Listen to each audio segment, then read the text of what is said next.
Hello friends, welcome to my channel. இன்றைக்கி video பார்த்தீங்கன்னா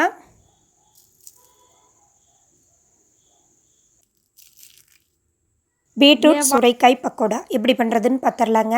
ஒரு பவுல் எடுத்துக்கலாம். அதில் வந்து 1 கப் அளவுக்கு கடலை மாவு, கடையில் வாங்கின கடலை மாவு தாங்க எடுத்துருக்கிறேன். 1.5 கப் அளவுக்கு அரிசி மாவு, பச்சரிசி மாவு வீட்டிலையே வந்து அரைச்ச மாவு தாங்க. நீங்கள் இடியாப்பு மாவு கூட எடுத்துக்கலாம். இப்போ அதே கப்பில் பார்த்தீங்கன்னா 1/2 கப் அளவுக்கு ரவை, உப்புமா செய்யும் இல்லைங்களா, அந்த ரவை தான் எடுத்துருக்குறோம். நீங்கள் வந்து டம்ளர், பவுல் எது வேணாலும் அளந்துக்கோங்க. நான் ஒரு சின்ன கப்பில் தான் அளந்துருக்கிறேன். இப்போ இது கூட பார்த்திங்கன்னா ஒரு பெரிய வெங்காயம் நல்லா பொடுசாக நறுக்கி சேர்த்துருக்குறேன். சின்ன வெங்காயம் இருந்தாலும் சேர்த்துக்கலாம், டேஸ்ட் இன்னுமே வந்து சூப்பராக தான் இருக்கும். ஒரு 3 பச்சை மிளகாய் நல்ல பெரிய சைஸாக எடுத்துகிட்டு இது போல் ரவுண்ட் ஷேப்பில் கட் பண்ணி சேர்த்துருக்குறேங்க. நீங்கள் கிட்ஸுக்கு கொடுக்குற அப்படின்னா பச்சை மிளகாயை தவிர்த்துட்டு மிளகாத்தூள் கூட நீங்கள் ஆட் பண்ணிக்கலாம். அடுத்து பார்த்திங்கன்னா சுரைக்காயும் கேரட்டும், 1/4 சுரைக்காய் எடுத்து தோலை சீவிட்டு காய் துருவி எடுத்துருக்குறேங்க. அதே மாதிரி சின்ன பீட்ரூட் அதையும் தோலை சீவிட்டு நல்லா காய் துருவியில் பெரிய துருவி எடுத்துருக்குறேன். ரெண்டையுமே ஆட் பண்ணிக்கலாம். 2 ஈக்குவலாக போட்டால் சூப்பராக இருக்கும். அடுத்து இது கூட பார்த்திங்கன்னா கருவேப்பிலை, மல்லி இலை அதையும் வந்து கொஞ்சம் பொடுசாக கட் பண்ணி ஆட் பண்ணிக்கலாம். நீங்கள் பீட்ரூட்டுக்கு பொதுவாக கேரட் கூட சேர்த்து செய்யலாம், அதுவும் சூப்பராக இருக்கும். அடுத்து பார்த்திங்கன்னா கொஞ்சமாக பெருங்காயத்தூள். நீங்கள் நிறைய விதமாக பக்கோடா செஞ்சுருப்பீங்க. ஒரு தடவை வந்து இந்த மாதிரி காய்கறிகளோட பக்கோடா செஞ்சு பாருங்கள், டேஸ்ட்டு சூப்பராக இருக்கும். சும்மா டீ போடுற நேரத்துக்குள்ளேயே இந்த பக்கோடா வந்து சுட்டு முடிச்சிடலாம்.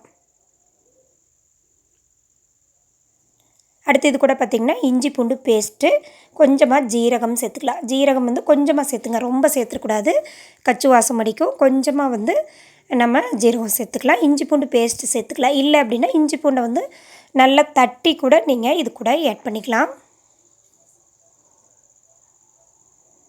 அடுத்து பார்த்திங்கன்னா இந்த டிஷ்ஷுக்கு தேவையான அளவு உப்பு, ஒரு 3/4 டீஸ்பூன் அளவுக்கு தூள் உப்பு எடுத்துருக்கிறேன்.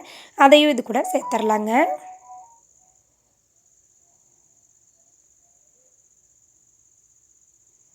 சேர்த்துட்டு பார்த்திங்கன்னா நல்லா வந்து மிக்ஸ் பண்ணி விட்டுடலாம். கையால் ஃபஸ்ட்டு மிக்ஸ் பண்ணுங்கள். ஏன்னா சுரைக்காயிலையும் லேசாக தண்ணி இருக்கும், பீட்ரூட்லேயும் கொஞ்சமாக சாறு இருக்கும். ரெண்டையும் சேர்த்துட்டு கையால் வந்து நல்லா மிக்ஸ் பண்ணுங்கள். நல்லா பெரட்டிட்டு தண்ணி பத்தலை அப்படின்னா மட்டும் நம்ம வந்து ஆட் பண்ணிட்டா போதும். நல்லா வந்து மாவோட மிக்ஸ் ஆகி வரணும், அந்தளவுக்கு நம்ம கலந்து விட்டுடலாம். பாருங்கள், நல்லா கலந்தாச்சு. இன்னுமே கொஞ்சம் தண்ணி பத்தலை, ஒரு 4 டேபிள் ஸ்பூனுக்கு மட்டும் தண்ணி சேர்த்துனிங்கன்னா போதும். சேர்த்துட்டு நல்லா பிசைஞ்சிருங்க. மாவு எப்படி இருக்கணும் அப்படின்னா பாருங்கள், இந்த மாதிரி எடுத்து கிள்ளி போட்டால் பக்கோடா வரணும், அந்த பதத்துக்கு மட்டும் பிசைஞ்சிருங்க. ரொம்ப தண்ணி சேர்த்துட வேண்டாம். இப்போ கடாயில் பாருங்கள் நல்லா ஆயில் ஹீட் ஆகிடுச்சு. இப்போ நம்ம மீடியம் ஃப்ளேமில் வச்சுட்டு நம்ம கொஞ்சம் கொஞ்சமாக எடுத்து பக்கோடாவாக கிள்ளி பொரிச்சிடலாம்.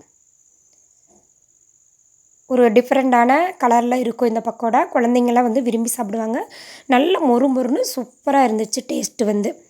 ஃப்ரெண்ட்ஸ், இந்த வீடியோ பிடிச்சிருந்தா சேனலை மறக்காமல் சப்ஸ்கிரைப் பண்ணிடுங்க.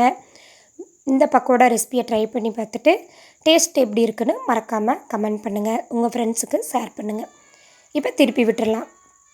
நல்லா வந்து செவந்து வரும், அந்த அளவுக்கு நம்ம திருப்பி போட்டு வேக வச்சு எடுத்துடலாம். இந்த எண்ணெயோட நுரையடங்கினதையுமே நம்ம பக்கோடாவாக எடுத்துடலாம். அவ்வளோதாங்க, சூப்பரான பீட்ரூட் சுரைக்காய் பக்கோடா ரெடி ஆகிடுச்சு. ட்ரை பண்ணி பாருங்கள் ஃப்ரெண்ட்ஸ். நம்ம சேனலில் பார்த்திங்கன்னா நிறையா வந்து ஹெல்த்தி வீடியோஸ் போட்டிருக்கு. டைம் இருந்தால் போய் செக் பண்ணி பாருங்கள்.